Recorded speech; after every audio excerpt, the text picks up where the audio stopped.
Hi, this is Cheryl. Anyway, guys, I want to try to do a quick video and address a lot of questions at once.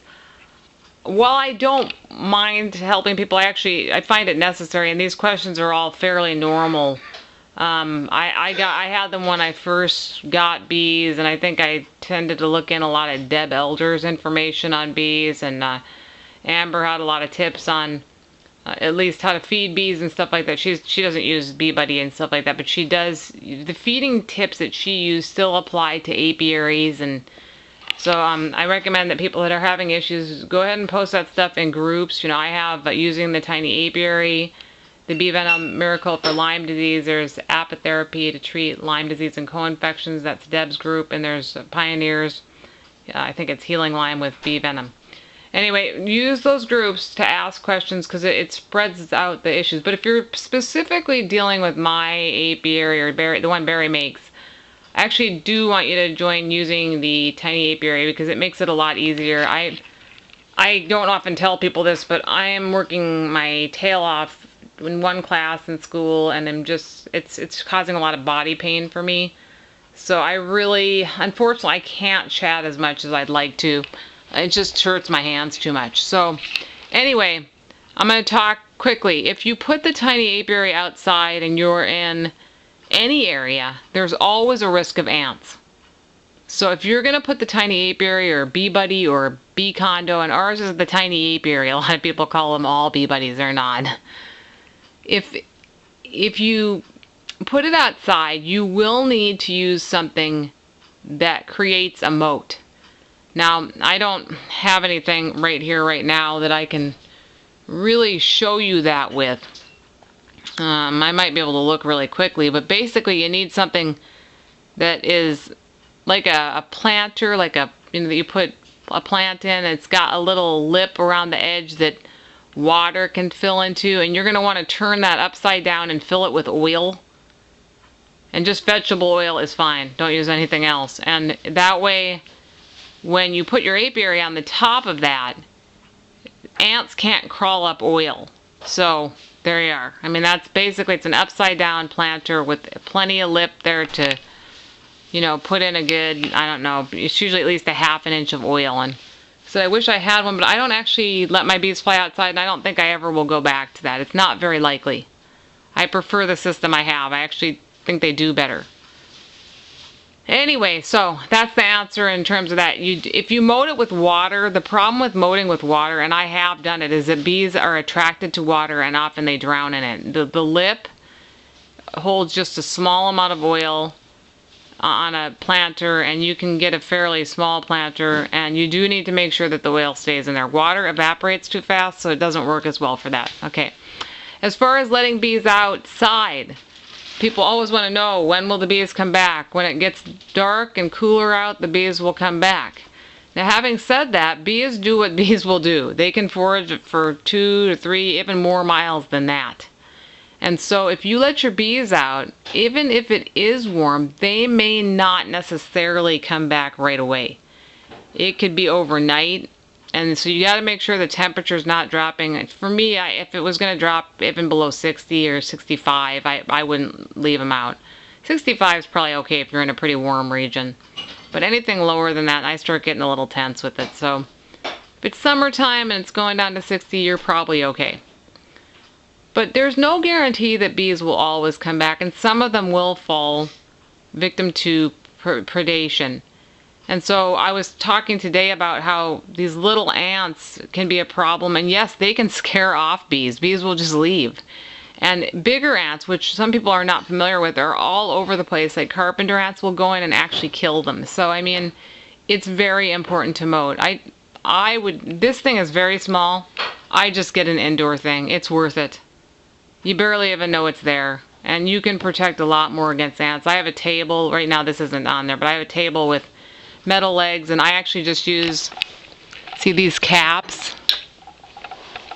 Actually, this is another way to do it. If you got a metal table, I put oil in the caps, and then I put the cap down underneath the leg of the table, and so the ants can't go up the leg. So that's another way to go too. And I could try to show you that in my thing upstairs, but not everyone's going to have a metal table sitting around that they can, put a bunch of oil around. That is a way to go, though. That's something I might do if I let mine outside. So I'm glad I did this. So as far as feeding, you're going to see why I like this. So I'm going to open it right now and I'll show you why I like this as opposed to things that I've seen other people doing. Okay, look at the back here. I have a whole bunch of bees. These are from like last week. I still have a whole bunch of bees. And then I have the ones upstairs. So I know you may not be able to see the best, and I don't want to keep it. I actually shouldn't even have the light on. It's really nighttime, but see that up there on the top? All that is a piece of toilet paper with honey in it. If it dries out, you can actually take a little tiny bit your finger and just wet it down a little bit with distilled water. I use distilled to prevent bacterial growth, although it is honey. And it's okay to use honey in here because they can get up to go to the bathroom. So, and it's easy to clean. I just clean it in the sink or bathtub, whatever is biggest for you. Very easy to clean. So, if you want to use my method of, this is actually not quite, this is going to be a little inaccurate when you look at it because this is a bunch of pieces I put together. But you take this, and it's usually one whole, like a circle of this stuff. And you put honey down underneath it and then push down on it. And the honey they'll put their proboscis in there and drink. If you're going to use sugar water, even if it's sugar and distilled water, you have to change it regularly because mold can occur. And I have seen it there, although I haven't seen any bee deaths with that. I usually get that out of there right away and clean it. I'll probably clean this because I have it out. Got kind of sick, and so it's been a couple days. But another thing I saw that I really liked was just cotton balls. And somebody made like a 50-50 water solution. I use a teaspoon of hurricane sugar and 2 ounces of water if I'm not letting them out into something like this, because I don't think bees should eat a lot if you're not going to let them out. So, and then I let it cool. I keep the rest in the fridge and just keep filling this tiny cap with it. Or, like I said, you can saturate cotton balls. Just make sure they're not like so wet that they're, like, you can saturate them and then just squeeze them out a little bit so that they're more like wet to the touch. They need water and they need food, especially if you're not going to let them fly. So as far as, outdoor flying, when do they come back? When will they? I don't know what to tell you. If they don't come back, or if they don't all go back into the tiny apiary, and you're not a person that wants to get them back in there, you'll have to leave them out. That's why I don't like doing it. I mean, I never had any issue because it got cool here at night when it was summertime. It got cool enough that they came back, and if there was 5, 6, 7 on the outside of it, they weren't flying anyway, so I just took my little chopstick and put them back in there. But that is kind of a lot of work, when you're not feeling well. So consider that. Let me see if there's anything else. So, what's best as far as feeding? I don't know. I mean, you can see I use different methods. Like I kind of am using this toilet paper. I preferred it right now. And then I have this. And do I use water and honey or water and sugar? The answer is kind of, sort of. I don't really have a rule of thumb. And right now I had water in there, although they haven't been really going to it, so, or maybe they are when I'm not looking. You can also put water on the top of this netting and they'll drink off of it. Trying to think if there's any other questions. Yeah, my brain's not really functioning that well. I've had quite the sickness lately, and so I got a cold, and it's been affecting my ability to think, but yeah, okay. So, like, if you're using the jar and make sure stuff's coming out of it. Some people put a small piece of toilet paper underneath where it's coming out on top, where this mesh is done. So right at the top, in that hole, they put like a little piece of tissue paper there so it doesn't drip out a lot excessively. They find that to work. Other people I know, with Barry, he sends us along. It's like a little piece of mesh. If you don't have a piece of mesh, you go to a hardware store and get some mesh. That's 1/8 inch. You can go to Home Depot, they got rolls of it.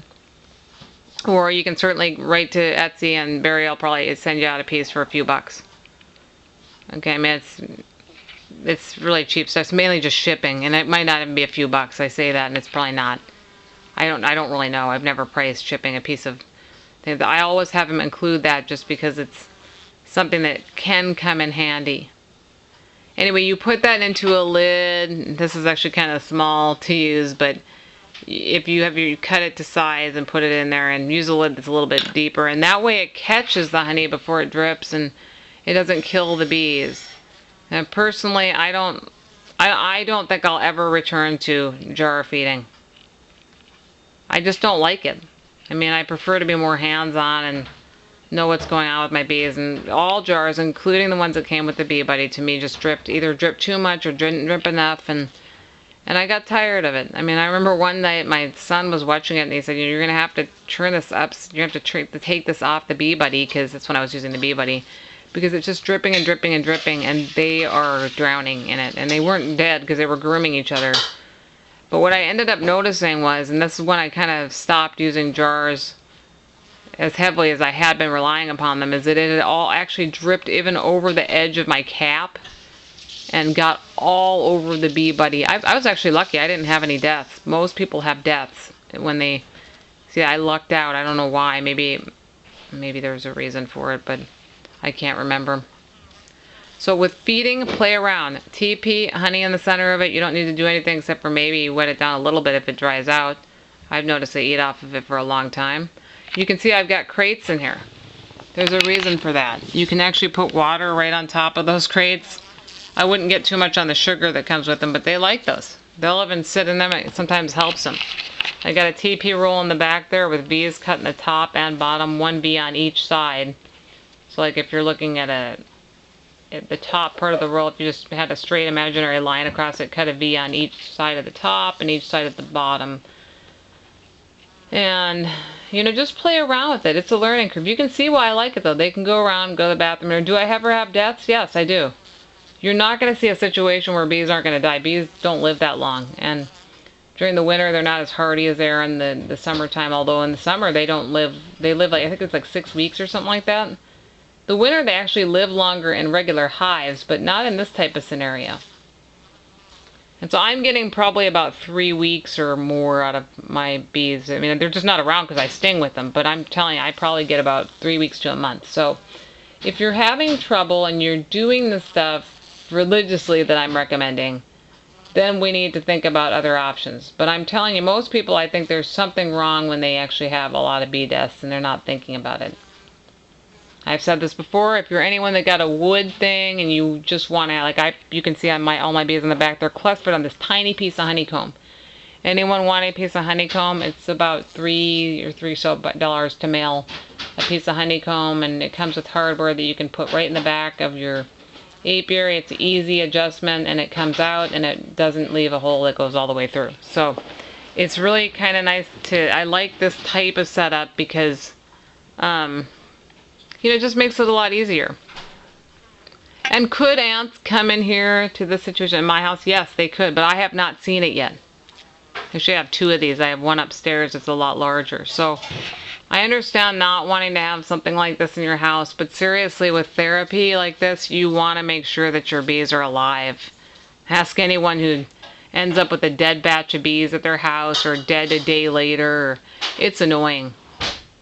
It's not only kind of sad, but it's annoying because you can't treat. So you just basically killed off 20, 40, or 60, how many bees you're getting, and you know, they're not alive because they need to go to the bathroom. I don't know how many people have told me they really need to get out. Yeah, they do. They do, just the way that we do. Animals go to the bathroom, and when you get pooped on when you're stinging, you'll see that. Because that happens. So anyway, I hope that helps. I don't know that I answered every single question. It's more of a recap because I had a discussion with somebody tonight and I want to make sure people are getting it. But I'll try to be diligent about just continuing to talk about this in group and in videos because I will not be able to do this online. Actually, I'm trying to slow down a lot of my Facebook chatting.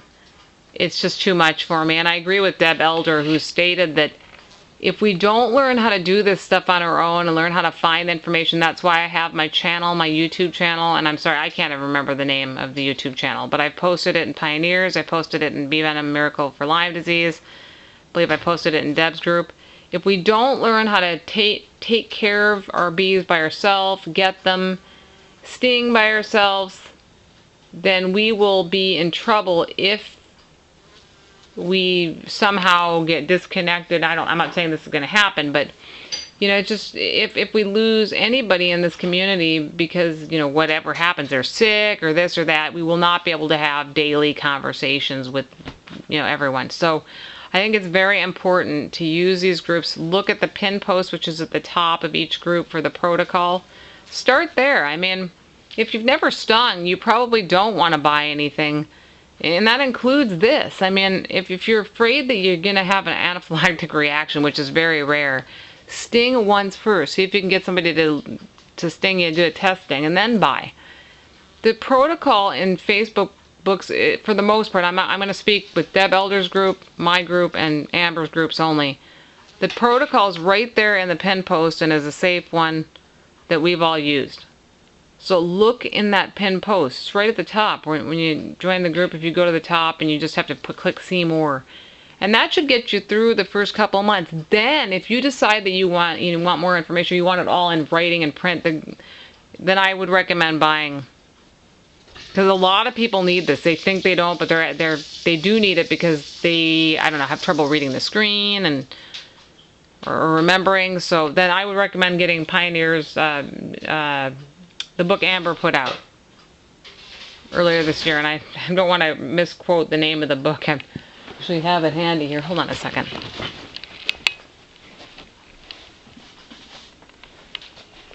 Normally I won't get up when I'm trying to do. But anyway, this is the book she put out earlier this year. It's Amber Rose Pioneer's Healing Line with Bee Venom Therapy.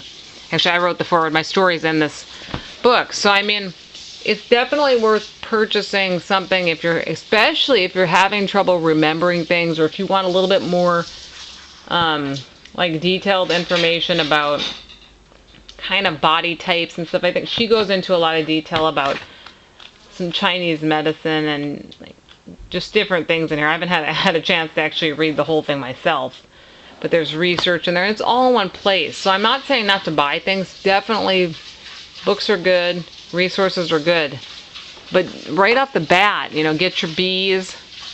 If you're gonna start stinging, you're gonna need a home of some sort. I mean, I understand people use, these mason jars, and that's great, but I'm telling you that those mason jars are too hard for me to work with. They have nothing that orients the bees inside them. I just can't stand it. So I will help people to use mason jars. I have a couple of videos on it, but other than that, I can't really help you with how to get them out and stuff.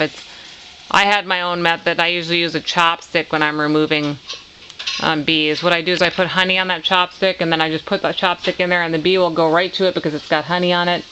And they'll eat the honey, and then while they're doing that, I pop them into a small container with the lid on it. It's like those peanut butter containers from Fred Meyer that you buy. They're plastic and thin. So, and then after that, I put them in the freezer, and I just sit there like 1 minute. I really watch 30 seconds, 1 minute, 1.5 minutes until they're out, and then I put them on a tweezers, let them wake up and sting. Berries sometimes can get them when they're not fully asleep. That's kind of helpful because you can just sting right off. You leave the stinger on when you're first doing your test. You leave it in just briefly, really briefly, in, out, and scrape it along the skin, not with your fingernail, because you could get a secondary sting. Either have somebody use the tweezers and don't pull it straight out, but slide on the skin, or use a credit card. Just make sure you get everything out of there. If there's anything left in there, you're going to need to use the tweezers. I've seen it happen when I've used a credit card. I think I saw Deb Elder using the back side of reverse tweezers. That would probably work too. And then after that, I think your first time you can sting once with another bee and leave it for, it just varies. I mean, it kind of goes slowly. Some people can only leave it 5 minutes. Some people leave it 3. You're shooting for 20. And then every week you can up it by 1 sting as tolerated. So let's say you manage to get in 1 sting that first week. Then the next week would be 2, and so on and so forth. Go slowly. Don't be in a rush because it doesn't help. If you're not detoxing properly, you need to probably slow down. And I'm not a medical doctor. I'm a patient giving you my personal experience. If you're not detoxing properly, you're feeling really, really badly, you need to slow down. And then the other thing that I did is I did once in a while take antihistamine at night. If I was going crazy, I was going to take antihistamine. I know it negates some of the venom, but for me, it was worth it because I needed to sleep. Having said that, I actually didn't take a lot of antihistamine. but I did when I needed to, and I used a lot of ice packs. But one caveat that I want to say for people that are using ice packs, I used to go to sleep with those underneath my back, but when I was in physical therapy, they told me no longer than 10 to 20 minutes with an ice pack. So if you're sleeping on an ice pack, if you've got blood clotting issues, diabetes, or I'm trying to think of any other issue. I know those are biggies. And even just normal people, you can cause frostbite. So I see that advice getting told a lot about ice packs, and all I can say is sometimes it might be better to take an antihistamine if you're going to put yourself at risk. I guess I wanted to point that out. You can wear gloves to stop the itching. That's not going to keep you from going a little nuts in the first couple months, but trust me, it passes. And sorry that this has gone on for over 20 minutes, but like I said, lots of questions got asked to me tonight, and it led me to do this because I'm just in too much pain right now to struggle with it. And actually, I'm doing fairly well, but I still have a long ways to go with my treatment. Anyway, okay, guys, good night.